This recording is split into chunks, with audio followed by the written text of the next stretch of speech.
If I may finish first, and then you can also ask the question later on. So part 7 here, I tried we are talking about the organizational culture and diversity management, management, because it is very important that people coming from different walks of life, coming from different background, and then coming to work together in one organization, regardless small or big. When we have two people, we have another culture. So that's why it is important that we have a good organizational culture and also embrace diversity in the organization, because this influence employee behavior and also the effectiveness of the organization.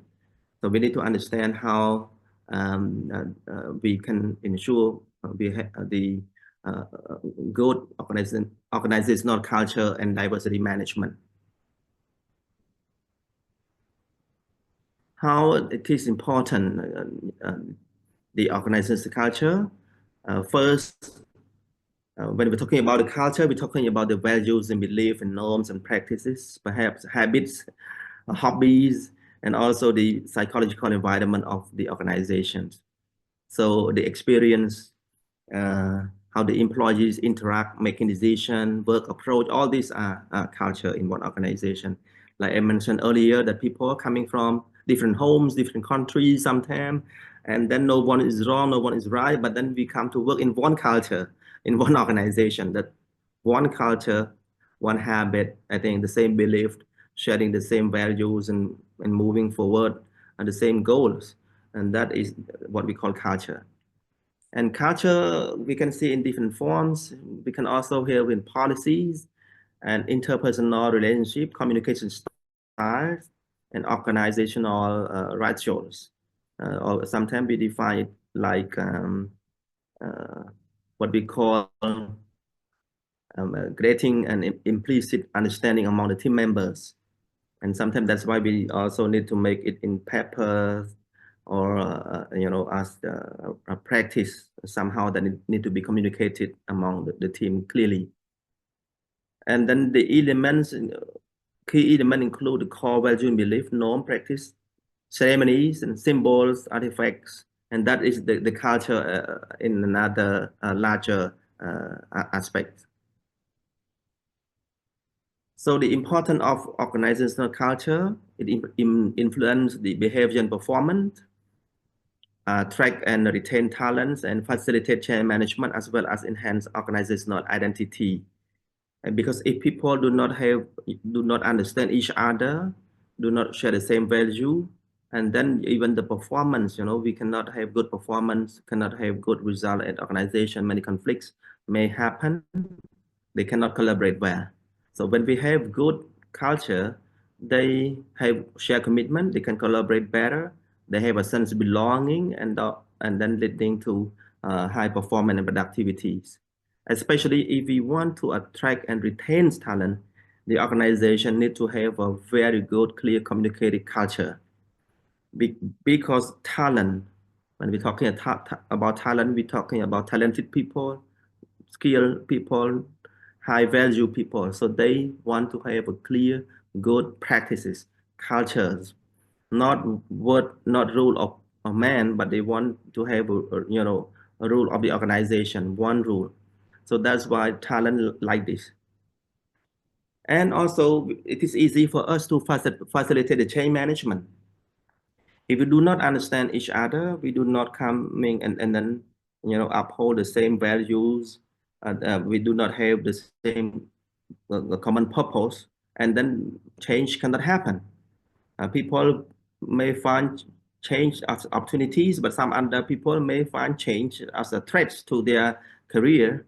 And that's why it is very important that we have the same culture. So we're talking about the culture, we're talking about even the same habit, the same purposes, the same values, even sharing the same goals. So it is important to have that organization's culture that align us together so that we can facilitate the change management without any potential risk. And at the end of the day is organizational identity. We have one culture.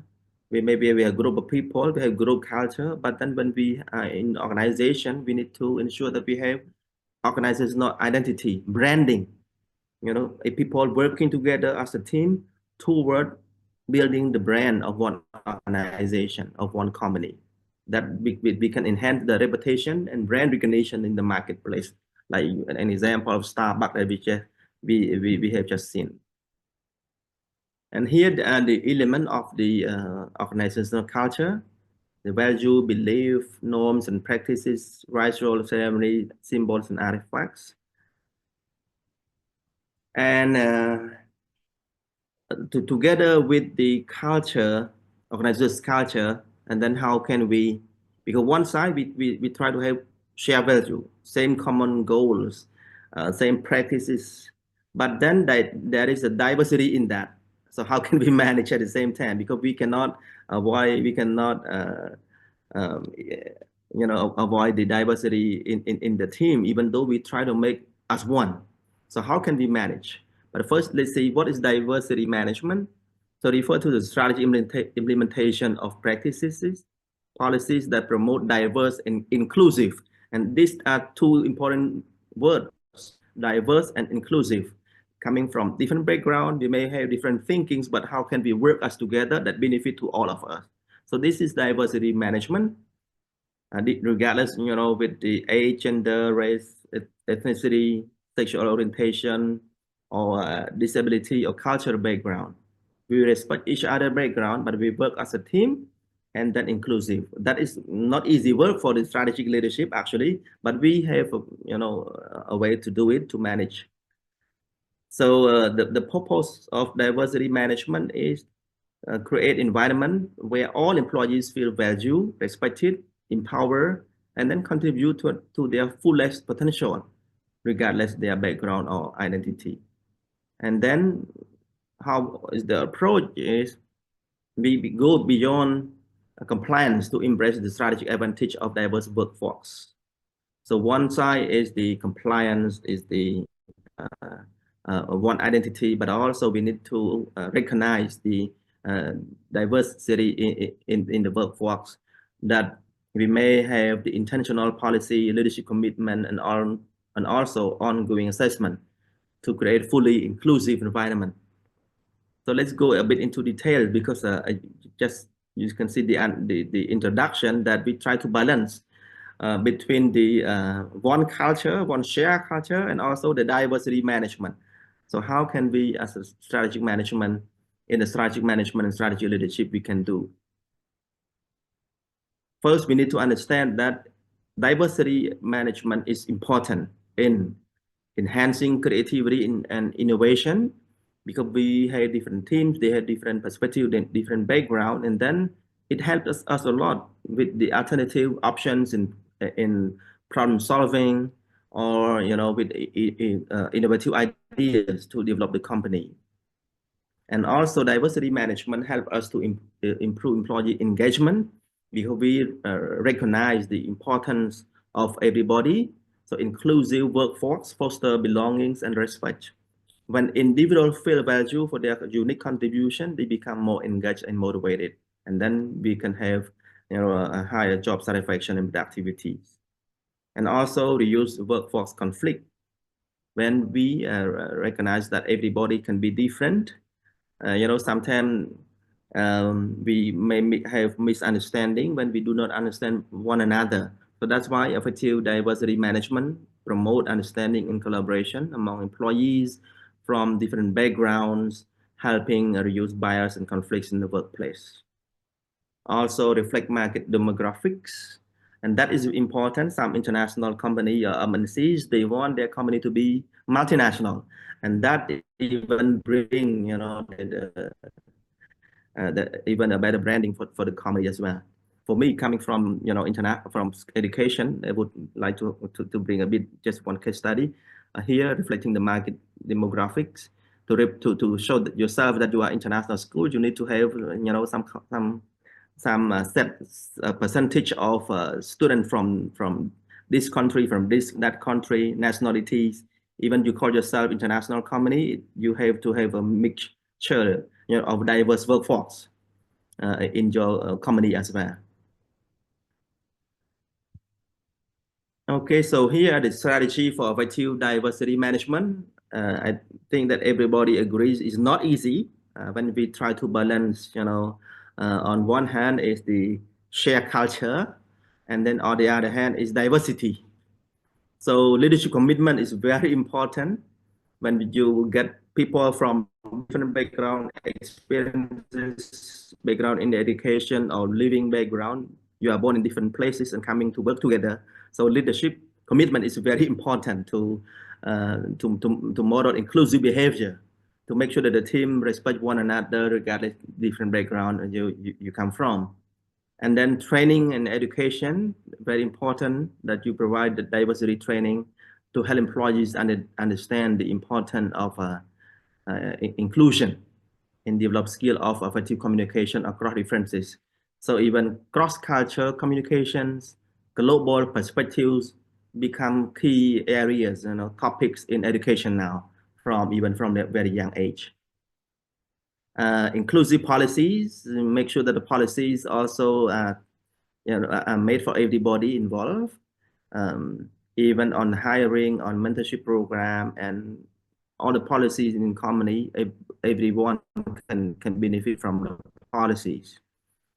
And then employee resource group, that a platform provide employees to connect based on their shared identities and interests, and fostering community and belonging by serving a valuable resource for organization learning environment. And that usually in multinational corporation, they have employee resources group that allow people, to share their identity, to express their ideas. And some organization, if I may bring this up, they are moving. Let's say one example on Women's Rights Day. Allow me, ladies, to bring this. In some countries, they do not have Women's Rights Day. They do have, but actually they do not have women's committee, particularly only on women, but they promote gender. And that is also more inclusive as well. It's not about only women, but also about men and also about other, genders. They may have even LGBTI or disabled people. So some communities they have women committee, but some corporation, some government agencies now they move to gender rather than women, and that also shows a great example of diversity management. And also a regular assessment of what we do. So organizations should regular assess diversity initiative by assessing and collecting data, measuring progress toward goals, like an example I just raised. And that also comes from the assessment that some corporation, they move from women to gender. And that is the trend in the global trend as well for now. But in some other less developed developing country, they just still, working on women promotion. While other country, they move to gender promotion. That also come from racial assessment. And some communities in Cambodia now, they already moved to gender. And here, the two different myths, is one culture, one shared culture of the organization, and the other one is diversity on the other side. How can we manage?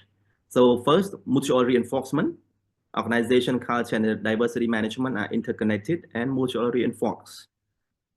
And also cultural foundation, a strong culture that value diversity, create an environment conducive enough to inclusion and collaboration, and also integrated access. When diversity is woven into the fabric of culture, it enhances adaptability, resilience, and innovation capacity. So it is important that we can integrate diversity. We can accept the fact that people coming from different backgrounds can work together in a new culture, in a new work environment. Maybe different time zones, different styles. You wear different clothes. You may have different belief, but then we can synergize those differences into one new innovative culture that can bring more productivity to the company. We may have different ideas, but that's not different. Actually, we can say complement one another. It's not different, but complementing. Diversity enrichment, that also very important to enrich the organization's culture by bringing the value perspective, very perspective that challenge the status quo. because sometimes we are working with the same team, with the same culture, we have the same thoughts and the same belief, and then the same result, and that result is not good. But when we have people from different background in terms of age working with the senior, we have people from different countries and have been through different education, and then we'll have more ideas, we'll bring more innovative ideas, and that really bring the synergies of the team, and then we can have more better result. This is the case study of Google that I think some of us, most of us here are already aware of, that they have very innovative and open culture. They promote innovation, collaboration, and open communication through its flat organizational culture. It's not tall organization, so the top management and the operational staff, they can work very closely, and they foster a culture of trust where employees feel empowered to take risks and experiment without fear of failure. Employee well-being focus, that also another aspect that they focus on, like flexible work hours, because people come, working in different countries, and not only Google, I believe some other international companies, people work in the same company, but some people are in Asia, some are in Europe, some are in the US, you are living in different time zones. So they really take care of the employees, allow people to work with different work hours, and also they have on-site wellness services and generous parental leave policies. So here they also balance the work-life balance as well, as long as they produce the reach the company results, and then they try to make sure the employees are happy at work. And Google also well known for their learning and development. And the company offers numerous professional development opportunities, including training programs, mentorships, and workshops promoting lifelong learning. So here's just an example of Google. And another case study on diversity management. They commit to diversity by building a workforce reflecting the global community it serves. The company recognizes that diversity enhance creativity, innovation, from and also capability across all levels of organization. And data-driven approach, that is one of the key as well in Google. The company collects and analyze demographic workforce data to identify gaps and assess progress, using insight to drive strategic diversity initiative, because it is digital, company itself, so they can also use data-driven approach to manage diversity among the team. And also diverse hiring practices, that very interesting, that they have not just one rule of hiring policy, but that they have hiring diversity, including unconscious bias training for managers, diverse interview panels, and also partnership with organizations focused on underrepresented groups in touch. That is very inclusive practice in the labor. And employee resource groups, they have established several employee resource group in order to support employees with shared identity. This group provide platform for networking, mentorship, advocacy, creating community among employees from a diverse background, that the senior team members help mentor the new entries, for example, and that's what they do in employee resource group. So in conclusion, building an inclusive organization, it is very important, inclusive organization that everybody benefits from the growth of the company. And how to do this? They have long-term organizational excellence. Also, we can have a competitive advantage for the company, because with the diversity management and also working in one culture with different background, people can also enhance innovation, market responsiveness, integrated approach of culture diversity management. You can work better, and also strong foundation, commitment to both culture and diversity. So it is important to integrate the shared culture and inclusive diversity in one organization.